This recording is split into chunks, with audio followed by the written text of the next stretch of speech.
+1 class बेटे हमने lesson शुरू करा हुआ है, लेसन सेकंड। लेसन का नाम है मौलिक अधिकार। हमने उसका पहला मौलिक अधिकार कर लिया था स्वतंत्रता का अधिकार। मैंने आपको बताया था बेटे ये 6 हैं। आज हम उसका दूसरा मौलिक अधिकार करने लगे हैं। अधिकार का नाम है स्वतंत्रता का अधिकार। इंग्लिश में इसे कहते हैं राइट टू फ्रीडम। जैसे बेटे मैंने पहले समानता के अधिकार का बताया था कि ये आर्टिकल 18 से लेके 14 से लेके 18 तक है, तो ये जो स्वतंत्रता का अधिकार है ये आर्टिकल 19 से लेके 22 तक है। धारा 19 में देखो बेटे नागरिकों को ना 6 स्वतंत्रताएं दी गई हैं। सबसे पहले क्या, भाषण और विचार प्रकट करने की स्वतंत्रता, मतलब भारत में रहने वाले हर नागरिक को अपना भाषण देने की और विचार प्रकट करने की आज़ादी दी गई है। सेकंड है शांतिपूर्ण और बिना हथियारों के इकट्ठे होने की स्वतंत्रता। भी शांति से और हथियारों के बिना इकट्ठे हो सकते हैं। भारत के जितने भी लोग हैं वो इकट्ठे हो सकते हैं, लेकिन हथियार उनके पास नहीं होने चाहिए। ये भी हमें लिबर्टी मिली हुई है। तीसरी लिबर्टी कौन सी है बेटा, संघ बनाने की आज़ादी। देखो बेटा टीचर जो है अपने हितों को पूरा करने के लिए टीचर यूनियन बना लेते हैं, स्टूडेंट यूनियन, ट्रेड यूनियन बन जाती है। मतलब हर जो है व्यक्ति जो है संघ बना सकता है, उसे ये आज़ादी दी गई है। नेक्स्ट है भारत के सभी क्षेत्रों में घूमने फिरने की आज़ादी दी गई है। मतलब कोई भी व्यक्ति जो है भारत के किसी भी क्षेत्र में जाके घूम फिर सकता है, उसे कोई नहीं रोकेगा कि तुमने इधर नहीं जाना या उधर नहीं जाना। पांचवा है भारत के किसी भी भाग में निवास करने की आज़ादी। आज हमारा दिल करता है तो हम इधर रह रहे हैं पठानकोट में, कल अगर हम चाहें तो हम शिफ्ट कर सकते हैं। शिफ्ट करने के लिए हम किसी और स्टेट में जा सकते हैं, लेकिन हमें जो है वो ज़रूरत नहीं पड़ती परमिशन की किसी भी।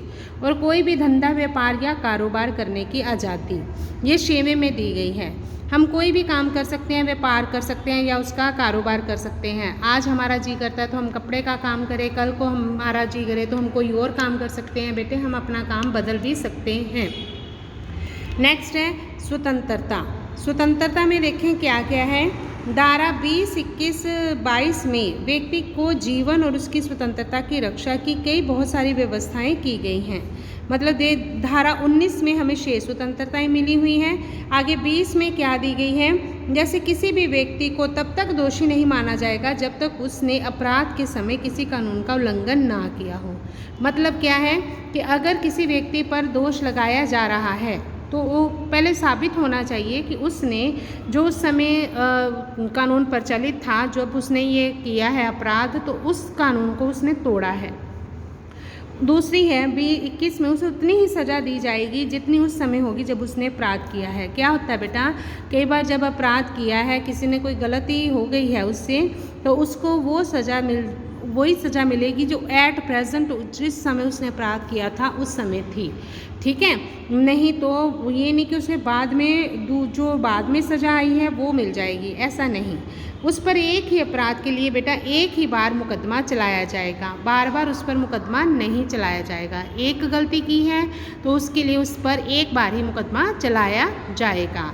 ये क्या है बेटा, धारा 19 में पहले 6 स्वतंत्रताएं हैं, 20 में, 21 में और 22 में ये व्यक्ति को दी गई है आज़ादी। जो व्यक्ति पकड़ा जाता है, मतलब जिस पर गिरफ्तार किए गए व्यक्ति को आज़ादी दी गई है। नेक्स्ट है चौथा पॉइंट, उसे अपने खिलाफ गवाही देने के लिए मजबूर नहीं किया जाएगा। मतलब ज़बरदस्ती व्यक्ति को ये नहीं कहा जाएगा कि अपने ही खिलाफ गवाही देनी है तूने। पांचवा, उसे अपने वकील से सलाह लेने और अपनी रक्षा करने की भी आज़ादी होगी। मतलब अपने वकील से मिलने की और उससे सलाह लेने की आज़ादी दी जाएगी उसे 24 घंटे के अंदर अंदर बेटा किसी कोर्ट में पेश करना होगा। अगर उसे पेश नहीं किया गया तो मतलब उसे बंदी बनाकर नहीं रख सकते। मतलब अगर बंदी बनाकर रखना है तो 24 घंटे के अंदर अंदर किसी कोर्ट से परमिशन लेनी होगी कि हाँ उसे हम गिरफ्तार रख सकते हैं, किया हुआ तो उसको हम गिरफ्तार करके रख सकते हैं। आगे बेटे 44वें संशोधन में जो कब हुआ था 1979 में, क्योंकि उससे पहले मैंने आपको बताया संपत्ति का अधिकार भी हमारा मौलिक अधिकार था। उसमें लिखा गया है कि नागरिकों के जीवन और निजी स्वतंत्रता का अधिकार जो है, चाहे कितनी भी इमरजेंसी क्यों ना हो देश में, उनसे नहीं छीना जाएगा।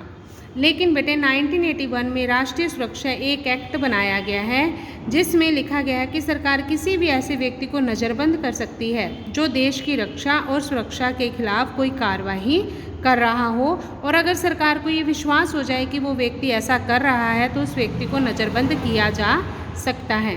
ये एक्ट कब बना है? 1981 में। नाम क्या है उसका? राष्ट्रीय सुरक्षा एक्ट है। ओके बेटा।